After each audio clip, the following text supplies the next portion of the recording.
प्रजापते स्वविज्ञास्वरा ते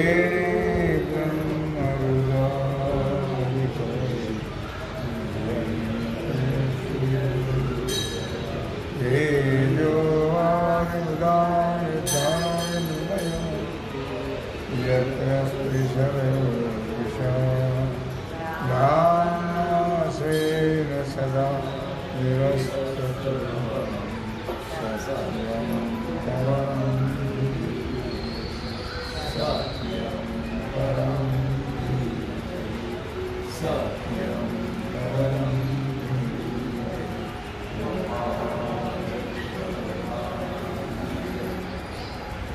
तैसे निर्विकल्पापणे जे योग ज्ञानी तया वृत्ति होणे तो तिजा गुणमणे श्री कृष्णनाथ। भगवान सिद्धेश्वराच्या असीम कृपेने श्री रुक्मिणी पांडुरंगाच्या चरणाजवळ बसून श्री सद्गुरु ज्ञानेश्वर महाराज, श्री जगद्गुरु तुकाराम महाराज, श्री संत एकनाथ महाराज यांच्या चरण सान्निध्यामध्ये आपण सर्वजण मिळून महान ग्रंथराज ज्ञानेश्वरीच्या 16व्या अध्यायाचा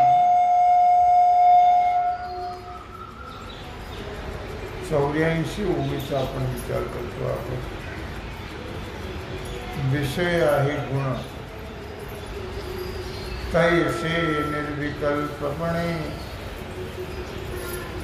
जे योग ज्ञानी तया वृत्ति होणे तो तिजा गुण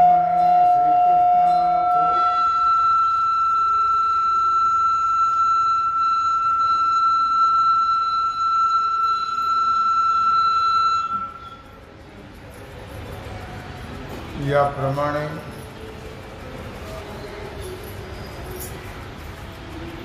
साधनाबद्दल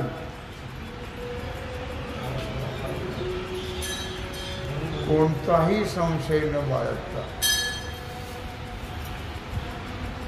ज्ञान किंवा योग यापैकी कोणत्याही एका साधनाच्या ठिकाणी चित्तवृत्ती तद्रूप होणं म्हणा किंवा वतनदार करणं म्हणा त्याला ज्ञान योग स्थिती असं म्हटलेलं आहे किंवा ज्ञानयोग स्थिती या नावाचा हा तिसरा गुण आहे असं भगवान श्रीकृष्ण सांगतात। आता देह वाचा चित्ते यथा संपन्ने वित्ते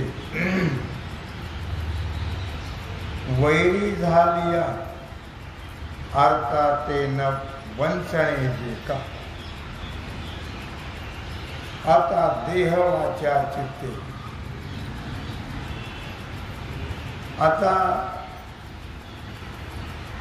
म्हणजे ज्यावेळी आपली स्थिती आपली चित्तवृत्ती या साधनाच्या ठिकाणी तद्रूप होईल त्या आता देह वाचा चित्ते यथा संपन्ने वित्ते वैरी झालिया अर्थात ते न वंचणे देता। आता या मुळीमध्ये दान कशाला म्हणतात ते सांगतात। दान शत्रू जरी असला तरी सुद्धा तो दुःखामध्ये असेल संकटामध्ये असेल तर त्याच्याकरता शत्रुत्व भाव विसरून कायेने वाचेने मनाने जसे असेल तसं जेवढं असेल तसं तेवढं धनाचं कृपणपणा न करता सहाय्यता करणं, उपकार करणं, याला म्हणतात दान. प्रसंगामध्ये किंवा जेव्हा प्रसंग प्राप्त होतो त्यावेळी हा शत्रू आहे का हा मित्र आहे याचा विचार न करता अगदी अंतःकरणपूर्वक जे असेल ते, जेवढं असेल तेवढं धनाचं दान करणं, उपकार करणं, याचं नाव आहे दान. पत्र पुष्प छाया फळे मुळे धनंजया वाटेचा न चुकी आलिया वृक्ष जैसा. त्याला दृष्टांत देता आहे अर्जुना. झाड जे असतं, वाटेने चाललेला जो वाटसरू आहे त्या वाटसरूला ज्याला पाण्याची गरज असेल त्याला पान देते, फुलाची गरज असेल त्याला फूल देते, फळाची गरज असेल त्याला फळ देते, मुळाची गरज असेल त्याला मूळ देते, सावलीची गरज असेल त्याला सावली देते. झाड त्या झाडाप्रमाणे तैसे मनवनी धनवरी विद्यमानी आल्या अवसरी श्रांताचे मनोहरी उपयोगा जाणे. त्याप्रमाणे अगदी मनापासून तो धनापर्यंत मनवनी धनवरी, मनापासून तो धनापर्यंत आपल्याजवळ जे जे उपयोगी साधनं आहेत त्या सर्व साधनांचा परोपकार या नात्याने प्रसंग असेल त्याप्रमाणे श्रांत जीव जो आहे, थकलेला आहे, दुःखी आहे, भयग्रस्त आहे, त्या जीवाच्या मनाला संतुष्ट होईल, समाधान प्राप्त होईल असं वाटेल तो प्रयत्न करून त्याच्या उपयोगाला पडणं, त्याला सहाय्य करणं, याचं नाव आहे दान. तया नाव दान जे मोक्ष निधानाचे अंजन हे असं ऐक चिन्ह दमाचे ते. अर्जुना त्याला दान म्हणतात. अशा पद्धतीनं शत्रू असेल, मित्र असेल, थकलेला असेल, वृद्ध असेल, रोगी असेल, श्रांत झालेला असेल, त्याला ज्याची आवश्यकता आहे ते अंतःकरणपूर्वक देणं, त्याला दान असं म्हटलं आहे. जे जमेल ते ज्याला ज्याची आवश्यकता असेल ती त्याला देणं, संकोच न करता. संकोच किती करून जरी आपण साठवलं तरी आपल्या बरोबर काही कोणी देत नाही. हो, यांनी फार कुणाला दान केलं नाही, धर्म केलं नाही, कुणाची उपयोगी पडली नाही, खूप साठवलं, यांच्याबरोबर द्या त्यात भरून देतात नाही देत. मग आहे तोपर्यंत मोकळ्या मनाने ज्याला ज्याची आवश्यकता आहे ते देऊन आपल्याबरोबर साथीदार निर्माण करणं, त्याला फार महत्व. कारण धर्माविना ही गती, धर्म जीवाचा संगती तेवढा आपल्या बरोबर येतो. दान पुण्य म्हणून भगवान सांगतात तया नाव दान मोक्ष निधानाचे अंजन, त्याला दान म्हटलेलं आहे. जे मोक्षरूपी भूमीमध्ये ठेवलेला ठेवा बघण्याकरता डोळ्यामध्ये घालायचं जे अंजन आहे ते अंजन आहे दान. असं दानाचं वर्णन या ठिकाणी भगवान अर्जुनाला सांगता आहेत. आता दमाचं वर्णन सांगतात. दम म्हणजे दंबाजी करणं नाही.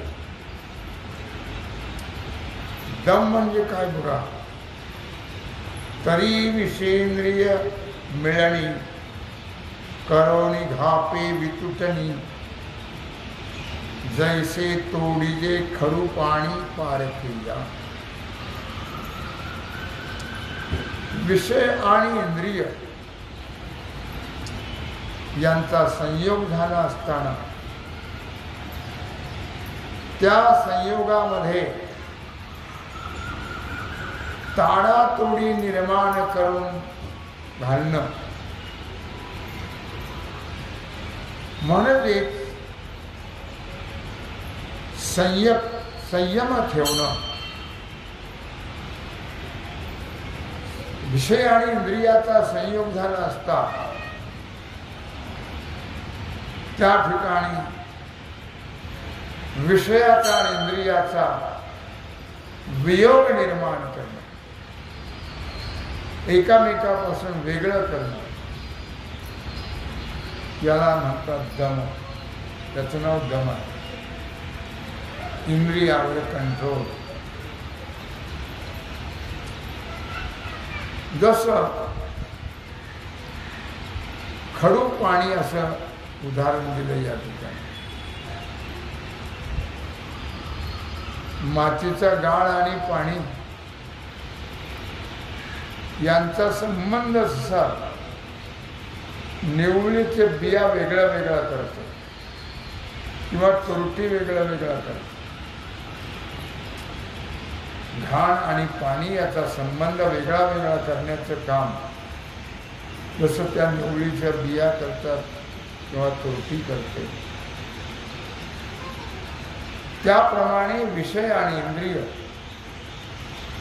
यांचा संबंध तोडणं त्याला दम असं म्हटलेलं आहे. तैसा विषय जातांचा वारा वाजो नदीजे इंद्रिय द्वारा, ये बांधोणी प्रत्याहारा हाती ओपी. तैसा विषय जातांचा वारा, त्याप्रमाणे इंद्रिय आणि विषय यांचा जो संबंध आहे म्हणजे दोघे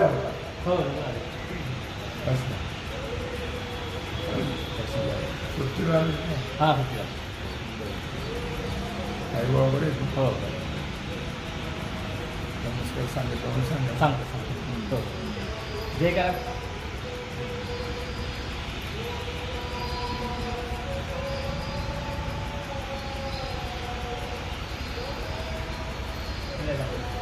तैसा विषय जातांचा वारा वाजो न दीजे इंद्रिय द्वारा, ये बांधोणी प्रत्याहारा हत्ती ओपी. जसं आपण आता पाणी आणि मातीला वेगळं करणारा निवळीच्या बिया आहेत किंवा तुरटी आहे,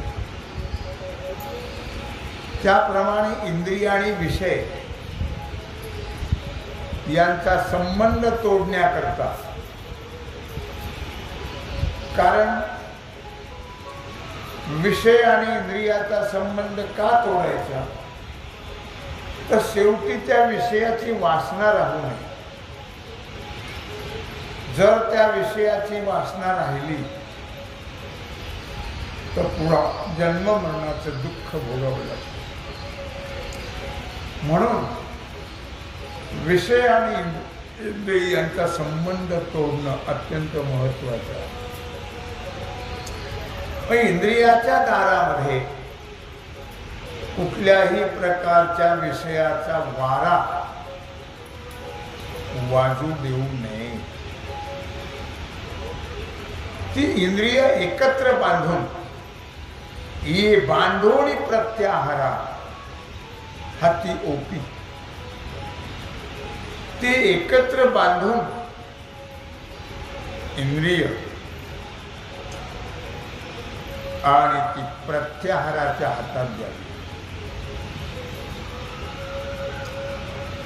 आता प्रत्याहार, ध्यान धारणा, प्रत्याहार एकदम त्यांचा संबंध तोडणं, इंद्रियावर कंट्रोल ठेवणं, विषयाकडे पुन्हा फिरकून न देणं.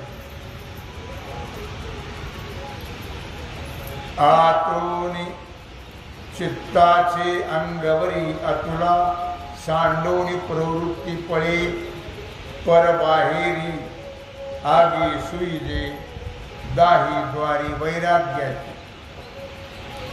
मग त्याच्याकडे या गोष्टी करता, इंद्रिय विषयांचा संबंध तोडण्याकरता, ते इंद्रिय दमन करण्याकरता वैराग्याची गरज आहे, त्यागाची. त्यागाला फार महत्व आहे. तो त्याग हळूहळू हळूहळू आपण त्याचा अभ्यास करणं गरजेचं आहे. आणि तो आत्तापासूनच त्याचा अभ्यास केला पाहिजे. नंतर नाही जमणार का? नंतर केव्हा हा प्रश्न आहे. नंतर केव्हा? एकदम तुम्हाला त्यावेळेस तर भानही राहणार नाही. कुठेतरी वासना गुंतल्या जाईल विषयामध्ये, आणि ती वासना गुंतली की जन्म घेणे लागे वासनेच्या संधी.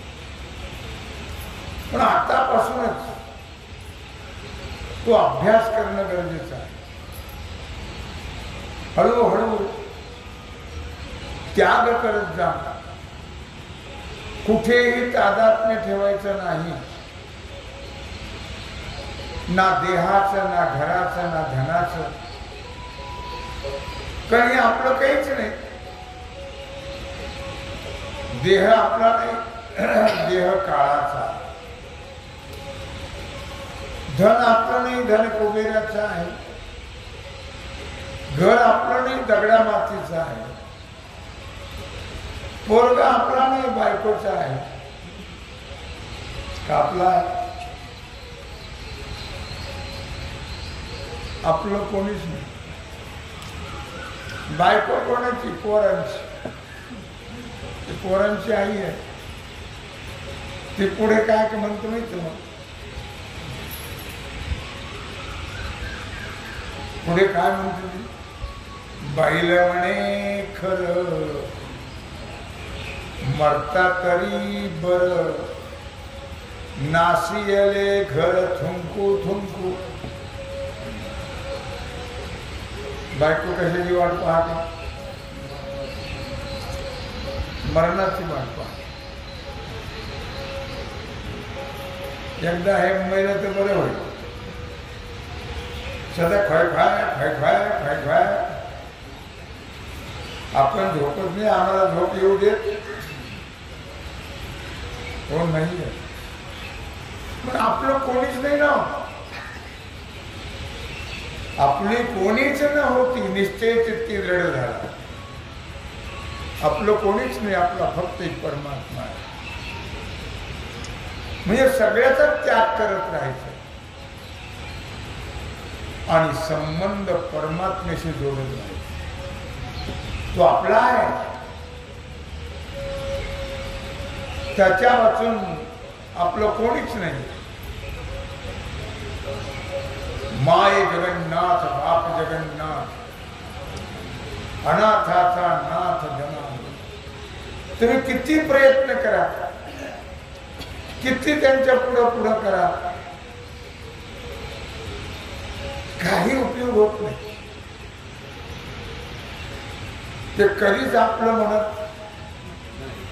म्हणतच नाही. नाती सांभाळा, नातू सांभाळा, दुनिया करा, त्यांचे भांडे घासा, कपडे धुवा, घर झाडा, दुनिया करा. शेवटी हा उद्योग नाही करीत. ते नीट बसतही नाही, नीट राहत नाहीत, नीट काम करत नाही, नीट पोरांना आली की म्हातारी माणसं झाली की त्यांना देवधर्म नाही, पोर सांभाळायचं काम. म्हातारी बी आकली असतात, त्यांना काही आकलीचा पत्ता नसतो. त्यांना वाटलं आपल्याशिवाय त्यांचं कसं होईल, तू एकदम मरून बघ, त्यांचं चांगलं होईल. काही त्यांचं आडत नाही. आपल्याला वाटतं आपल्या वाचून त्यांचं आडतं की काय कोणाचं आडत नाही. उलट आपल्यामुळं ते अडकल्या जातात, आडत नाही, अडकल्या जातात. म्हणून म्हटलं गेलं अंतरा चित्ताचे अंगवरी, सांडोनी प्रवृत्ती पळे परबाहेरी, आगी सुईचे दाही द्वारी वैराग्य. यांनी तर पुढे जाऊन बोलले. प्रपंचाची जी प्रवृत्ती आहे ती आतल्या सूक्ष्म भागापासून तो स्थूलापर्यंत प्रपंचाची प्रवृत्ती आहे. सर्व भागाला तिनं टाकलं आणि बाहेर आलेली आहे. नुसता प्रयत्न केला पाहिजे की ती प्रवृत्ती कशी पळून जाईल, त्या प्रवृत्तीला सडकी पळून केलं पाहिजे. ती प्रवृत्ती संपली पाहिजे. प्रवृत्ती वाढता कामा नये, प्रवृत्ती वाढता कामा. अर्थात एक माणूस आला परवा माझ्याकडे, त्याला 30-35 हजार रुपये पेन्शन आहे. त्याला एकच मुलगा आहे, त्याला 1.5 लाख रुपये पगार आहे. सोनेला 60-70 हजार रुपये पगार आहे. त्यांनी सकाळी उठले, चहा पाणी घेतलं की चालले बोंबाडी, सगळं म्हातारीने करत राहिले. पोरं सांभाळायची, ते सगळं करत राहिले.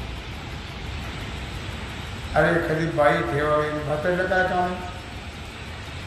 पुढं आम्हीच आहोत ना तुम्हाला, पुढं आम्हीच आहोत तुम्हाला.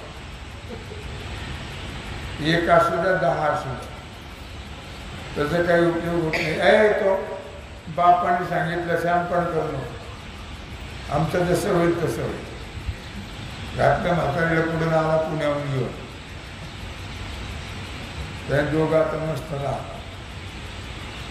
नाही तर ती बाई 24 तास बांधली, आयुक्त करून द्यायचं त्यांना, ते पैशावर इतकं बोलतायचं नाही. प्रवृत्तीचा त्याग करत राहायचं. प्रवृत्ती संपवायची आहे, प्रवृत्ती वाढवायची नाही.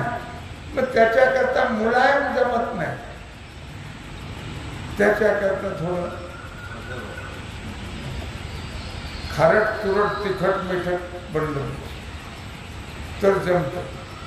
नाही तर कसं बोला पोरांना, कसं बोला पोरांना बोल मर.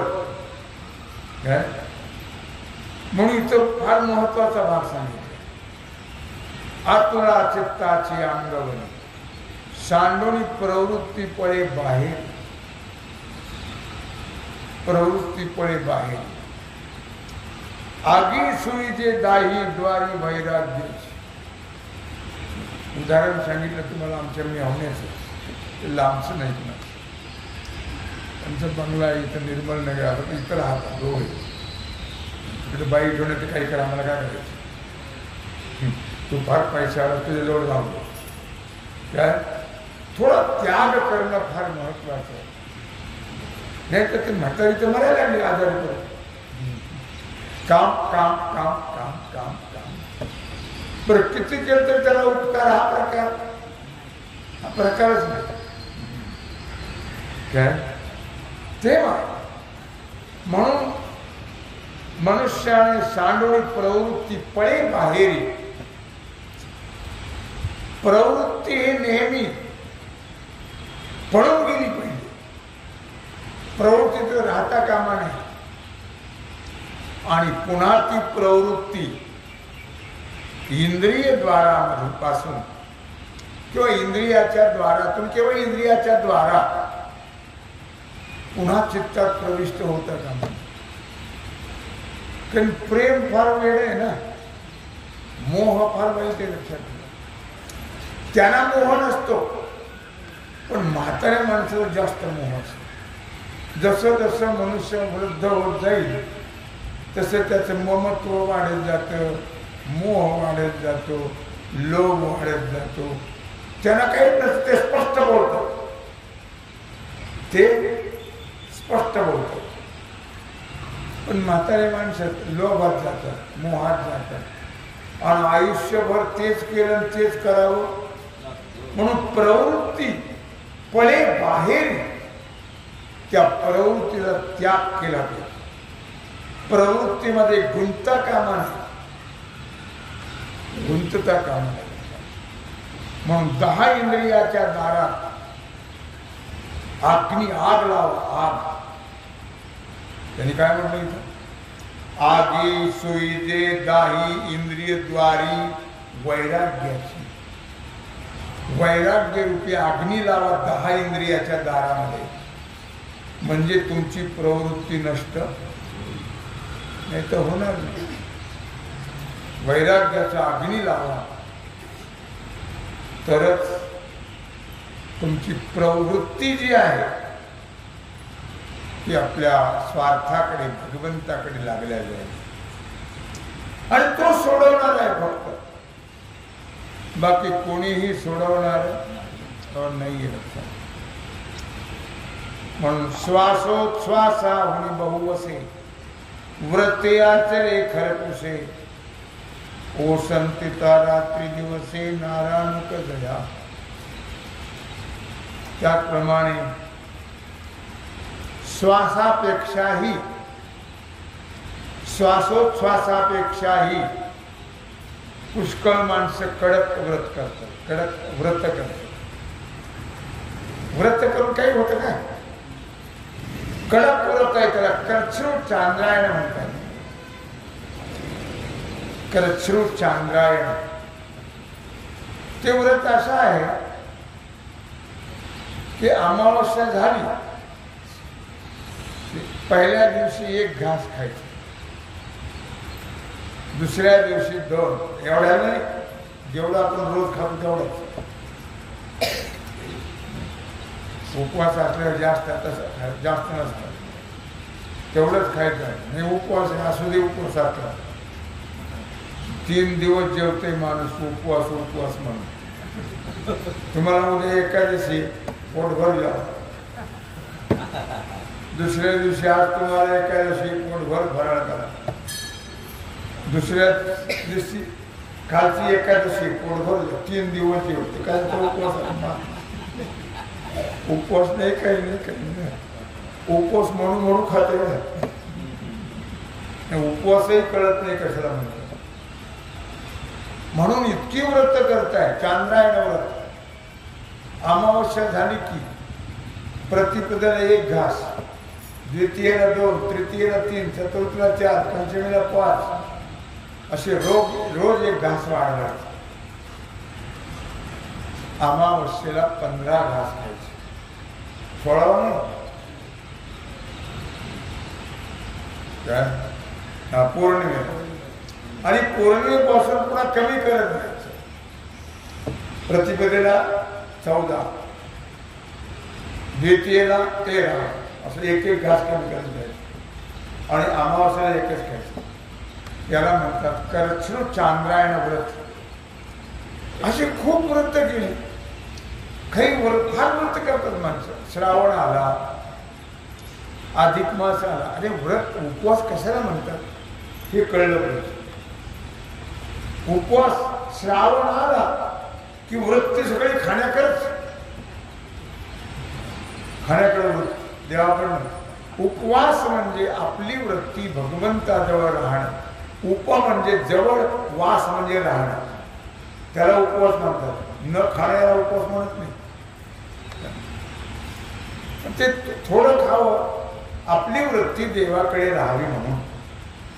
नवरात्र आलं काय विचार नका, सगळा पंचनामाच. कशाचा उपवास आणि कशाचं काय, कशाचं देवीन कशाचं देव. म्हणून या ठिकाणी म्हटलं श्वासोच्छ्वासवरी बहुवसे व्रते आचार्य खरपुशी. किती व्रत केलं तरी काही उपयोग होत नाही. एकच व्रत करावं.